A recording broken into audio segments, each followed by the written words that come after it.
Hi hello ನಮಸ್ಕಾರ, welcome to mechanical tech Kannada. ಇವತ್ತಿನ ವಿಡಿಯೋದಲ್ಲಿ ನಾವು ಹೀರೋ ಹೋಂಡಾ CD100 ಬೈಕಿಗೆ ಕ್ವಿಕ್ ಥ್ರಾಟಲನ್ನು ಯಾವ ರೀತಿ ಇನ್ಸ್ಟಾಲ್ ಮಾಡೋದು ಅಂತ ನೋಡೋಣ. ಇದು ಬರೀ CD100 ಅಂತ ಅಲ್ಲ, ಯಾವುದೇ ಬೈಕಿಗೆ ನೀವು ಕ್ವಿಕ್ ಥ್ರಾಟಲನ್ನು ಇನ್ಸ್ಟಾಲ್ ಮಾಡಬೇಕಿದ್ರೆ ಈ ಒಂದು ಸ್ಟೆಪ್ಗಳನ್ನ ಫಾಲೋ ಮಾಡಿದರೆ ನಿಮಗೆ ಖಂಡಿತ ಇದರಿಂದ ಐಡಿಯಾ ಸಿಗುತ್ತೆ. ಫ್ರೆಂಡ್ಸ್, ಇದು ಡಾಮಿನೋ ಅನ್ನೋ ಒಂದು ರೀತಿಯ ಕ್ವಿಕ್ ಥ್ರಾಟಲ್, ಅದರ ಹೆಸರು ಡಾಮಿನೋ ಅಂತ. ಈ ಕ್ವಿಕ್ ಥ್ರಾಟಲ್ನ ನಾವು ಇನ್ಸ್ಟಾಲ್ ಮಾಡುವ ಸ್ಟೆಪ್ಗಳನ್ನು ನೋಡೋಣ, ಅದರಲ್ಲಿ ಏನು ಮೋಡಿಫೈ ಮಾಡಬೇಕು ಅನ್ನೋದನ್ನು ನೋಡ್ತಾ ಹೋಗೋಣ. ಫ್ರೆಂಡ್ಸ್, ನೀವು ಯಾವುದೇ ಬೈಕಿ ಆಗಿರ್ಬೋದು, ಕ್ವಿಕ್ ಥ್ರಾಟಲ್ನ ಇನ್ಸ್ಟಾಲ್ ಮಾಡಬೇಕಿದ್ರೆ ಡೈರೆಕ್ಟ್ ಫಿಟ್ ಆಗುತ್ತೆ ಅಂತ ನಾನು ಹೇಳಲ್ಲ. ಫಿಟ್ ಆಗೋ ಕ್ವಿಕ್ ಥ್ರಾಟಲ್ ಕೂಡ ಬರ್ಬೋದು, ಹೇಳೋಕ್ಕಾಗಲ್ಲ. ಬಟ್ ಸದ್ಯಕ್ಕಿರೋ ಕ್ವಿಕ್ ಥ್ರಾಟಲ್ಗಳಲ್ಲಿ ಡೈರೆಕ್ಟ್ ಫಿಟ್ ಆಗಲ್ಲ, ನಾವು ಸಣ್ಣ ಮೋಡಿಫೈ ಮಾಡಬೇಕು. ಸೊ ಮೋಡಿಫೈ ಮಾಡೋಕ್ಕಿಂತ ಮುಂಚೆ ಯಾವ ರೀತಿ ಮೋಡಿಫೈ ಮಾಡಬೇಕು ಮತ್ತು ನಾವು ಅದನ್ನು ಅರ್ಥ ಮಾಡ್ಕೊಳ್ಳೋದು ತುಂಬಾ ಇಂಪಾರ್ಟೆಂಟ್. ಅದು ಯಾಕೆ ಮಾಡಬೇಕು ಅನ್ನೋದು ನಮಗೆ ಗೊತ್ತಿರಬೇಕಲ್ವ, ಅದು ಇಂಪಾರ್ಟೆಂಟ್. ಇನ್ನು ಮುಂದಕ್ಕೆ ನಾನು ಕ್ವಿಕ್ ಥ್ರಾಟಲ್ನ ವೀಡಿಯೋ ಹಾಕೋದು ಸ್ವಲ್ಪ ಡೌಟೇ ಅನಿಸುತ್ತೆ. ಎಲ್ಲ ಟಾಪಿಕ್ಗಳನ್ನ ಏನೆಲ್ಲ ಸ್ಟೆಪ್ಸ್ ಫಾಲೋ ಮಾಡಬೇಕು, ಏನು ಮೋಡಿಫೈ ಮಾಡಬೇಕು, ಅದಕ್ಕೆ ಏನೆಲ್ಲ ಅವಶ್ಯಕತೆ ಇದೆ ಎಲ್ಲವನ್ನು ಇದೇ ವಿಡಿಯೋದಲ್ಲಿ ಕವರ್ ಮಾಡ್ತೀನಿ. ವಿಡಿಯೋವನ್ನು ಕೇರ್ಫುಲ್ಲಾಗಿ ನೋಡಿ. ವಿಡಿಯೋ ಸ್ಟಾರ್ಟ್ ಮಾಡೋಕ್ಕಿಂತ ಮುಂಚೆ ನೀವೇನಾದರೂ ನಮ್ಮ ಚಾನಲ್ಗೆ ಹೊಸಬರಾಗಿದ್ದರೆ ದಯವಿಟ್ಟು ಸಬ್ಸ್ಕ್ರೈಬ್ ಮಾಡ್ಕೊಳ್ಳಿ ಮತ್ತು ಬೆಲ್ ಐಕನ್ ಪ್ರೆಸ್ ಮಾಡೋದನ್ನು ಮರಿಬೇಡಿ. ಇದರಿಂದ ನಾನು ಹಾಕೋ ವಿಡಿಯೋಗಳು ನಿಮಗೆ ನೋಟಿಫಿಕೇಷನ್ ಮುಖಾಂತರ ತಲುಪುತ್ತೆ. ಫ್ರೆಂಡ್ಸ್, ಇಲ್ಲಿ ನೋಡಿ, ನಾರ್ಮಲಾಗಿ ನಾವು ನೋಡುವಾಗ ಈ ಕ್ವಿಕ್ ಥ್ರಾಟಲ್ನ ಕೇಬಲ್ ಇದೆಯಲ್ಲ, ಇದು ನಮಗೆ ನಾರ್ಮಲ್ ಕೇಬಲ್ಗಿಂತ ಉದ್ದಾನೆ ಕಾಣಿಸುತ್ತೆ. ಬಟ್ ಫಿಟ್ಟಿಂಗ್ ಆದಮೇಲೆ ನಮಗೆ ಇದು ಶಾರ್ಟ್ ಬರುತ್ತೆ. ಯಾಕಂತ ಹೇಳಿ ನಾವು ಅದನ್ನು ಯಾವ ರೀತಿ ನೋಡ್ಬೋದು ಅಂತ ಈ ಸ್ಟೆಪ್ಗಳನ್ನ ನೋಡ್ತಾ ಹೋಗಿ. ಮೊದಲಿಗೆ ನಾವಿಲ್ಲಿ ಕ್ವಿಕ್ ಥ್ರಾಟಲ್ನ ಕೇಬಲನ್ನು ಎಷ್ಟು ಕಟ್ ಮಾಡಬೇಕು ಅಂತ ನಮಗೆ ಗೊತ್ತಿರಬೇಕಲ್ಲ. ಸೊ ಅದನ್ನು ಯಾವ ರೀತಿ ನಾವು ತಿಳ್ಕೊಬೋದು ಅಂತೇಳಿ ಇವಾಗ ನೋಡೋಣ. ಈ ಎರಡು ಥ್ರಾಟಲ್ಗಳನ್ನು, ಒಂದು ನಾರ್ಮಲ್ ಗಾಡಿಯಲ್ಲಿ ಬಂದಿರೋ ಥ್ರಾಟಲ್ ಇರುತ್ತೆ, ಇನ್ನೊಂದು ನಾವು ಮೋಡಿಫೈ ಮಾಡಿ ಹಾಕುವಂಥ ಥ್ರಾಟಲ್. ಸೊ ಎರಡು ಥ್ರಾಟಲ್ಗಳನ್ನ ಫಿಟ್ಟಿಂಗ್ಸ್ ಯಾವ ರೀತಿ ಇದೆಯಾ ಅದೇ ರೀತಿ ಫಿಟ್ ಮಾಡ್ಕೊಳ್ಳಿ.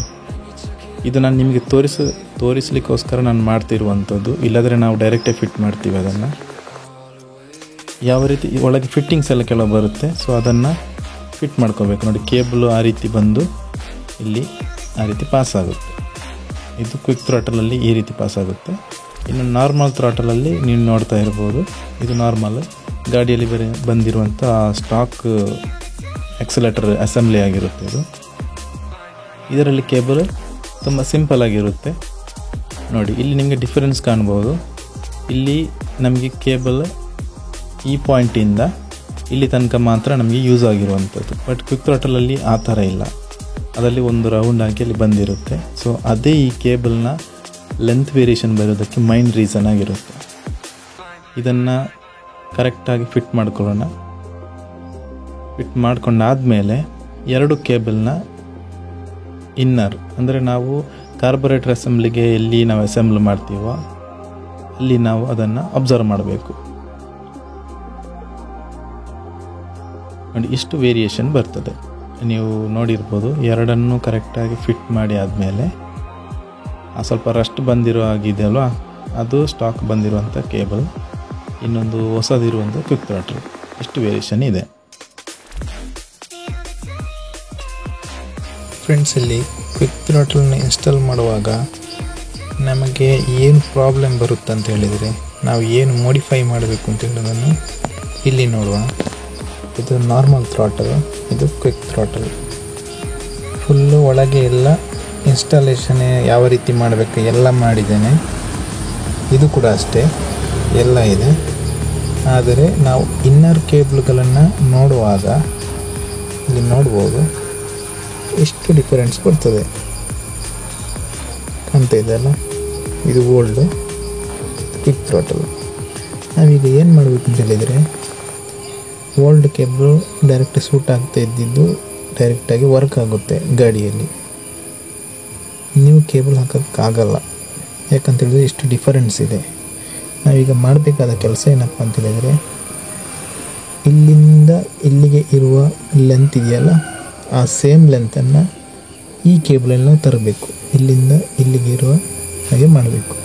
ನಮಗೆ ಕೇಬಲನ್ನಂತೂ ಉದ್ದ ಮಾಡೋಕ್ಕಾಗಲ್ಲ ಇನ್ನರನ್ನು, ಬಟ್ ನಾವು ಒಂದು ಮೋಡಿಫೈ ಮಾಡ್ಬೋದು ಅದರಲ್ಲಿ. ಇಲ್ಲಿ ನೋಡಿ,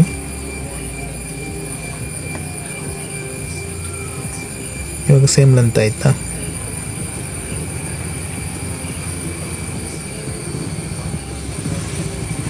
ಇನ್ನರ್ಗಳು ಸೇಮ್ ಲೆಂತ್ ಮಾಡಿಕೊಂಡು ಈ ಔಟರನ್ನು ನಾವು ಇಲ್ಲಿಂದ ಕಟ್ ಮಾಡಬೇಕು.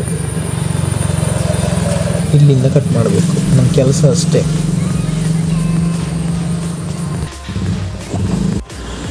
ಕಟ್ ಮಾಡುವಾಗ ನೋಡಿ, ಇಲ್ಲೇ ಕಟ್ ಮಾಡಬೇಕು ಅಂತ ನಾನು ಹೇಳಲ್ಲ. ಈ ಎಂಡಿಂಗ್ ಇದೆಲ್ಲ, ಇದು ಮತ್ತು ಇದು ಸೇಮ್ ಬಂದರೆ ಆಯಿತು. ಕಟ್ ಮಾಡೋದು ತುಂಬ ಕೇರ್ಫುಲ್. ಈ ಇನ್ನರ್ಗೆ ಯಾವುದೇ ರೀತಿ ಡ್ಯಾಮೇಜ್ ಆಗಬಾರ್ದು. ಖಾಲಿ ಔಟರನ್ನು ಇಲ್ಲಿಂದ ಇಲ್ಲಿಗೆ ಕಟ್ ಮಾಡಿ ನಾವು ತೆಗಿಬೇಕು. ಇಲ್ಲಿ ಆಲ್ಮೋಸ್ಟ್ ಒಂದು 3 ಇಂಚಸ್ಸು ಡಿಫರೆನ್ಸ್ ಇದೆ. ನಮಗೆ ನೋಡ್ಬೋದು 3 ಇಂಚಸ್ಸು. 3 ಇಂಚಿಗಿಂತ ಸ್ವಲ್ಪ ಕಡಿಮೆನೇ ಇದೆ. ಬಟ್ ನಾವು ಸ್ವಲ್ಪ 3 ಇಂಚೇ ಮಾಡುವ, ಪ್ರಾಬ್ಲಮ್ ಇಲ್ಲ. ಸ್ವಲ್ಪ ಇದು ಉದ್ದ ಆದರೂ ಕೂಡ ನಮಗೆ ಇಲ್ಲಿ ಅಡ್ಜಸ್ಟ್ಮೆಂಟ್ ಕೊಟ್ಟಿರ್ತಾರೆ ನೋಡಿ, ಅಡ್ಜಸ್ಟ್ಮೆಂಟನ್ನು ಕೊಟ್ಟಿರ್ತಾರೆ. ಇವಾಗ ನಮ್ಮ ಕಟ್ಟಿಂಗ್ ಕೆಲಸವನ್ನು ಮಾಡೋಣ. ಈ ಮೆಷಿನ್ ಹಿಡ್ಕೊಂಡೆಲ್ಲ ಕಟ್ ಮಾಡೋಕ್ಕೆ ಹೋಗಬೇಡಿ. ಮತ್ತು ನೀವೇ ಮಾಡಿ ಅನ್ನೋದು ಕೂಡ ನನ್ನ ರೆಕಮೆಂಡೇಷನ್ ಕೂಡ ಅಲ್ಲ.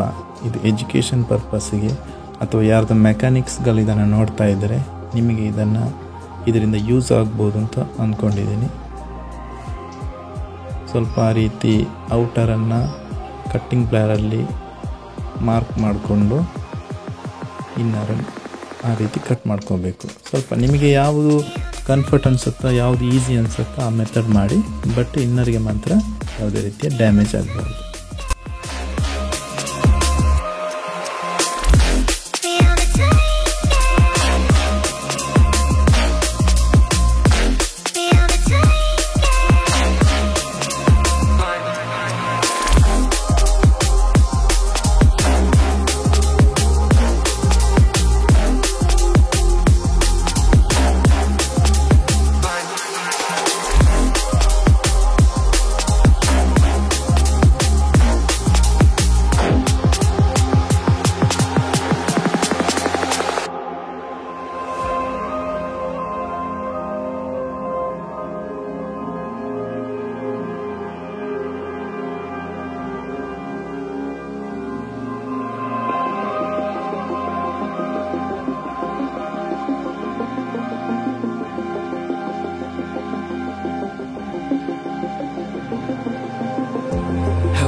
Defeated, holding on to something I've needed.